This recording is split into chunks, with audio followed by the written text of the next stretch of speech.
In this guide, I'm going to show you how to upload a photo on Instagram. This is Miguel from Just Boz, and before we get into this guide, make sure to like the video and subscribe to the channel with all notifications on for more content like this. It really does help out the channel and we'd greatly appreciate it. If you have any questions, just ask them down in the comment section below. I'm going to be doing my best to reply to every single comment down there.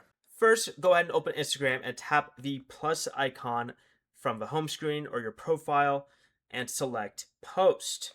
If you want the photo to stay on your profile feed, you can also choose story, but stories disappear after 24 hours. Select the photo you want to upload. To post multiple photos, tap select, and you can select multiple from here. You can crop the photo if needed by zooming in and like so, and then tap the top right corner.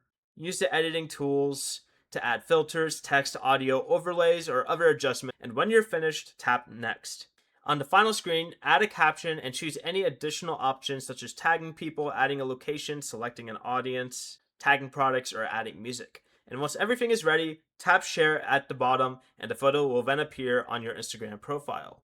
Before you leave, remember to like the video and subscribe to the channel with all notifications on for more content like this. It really does help out the channel and we'd greatly appreciate it. And if you did have any questions, just ask them down in the comment section below. I'm going to be doing my best to reply to every single comment down there. Peace.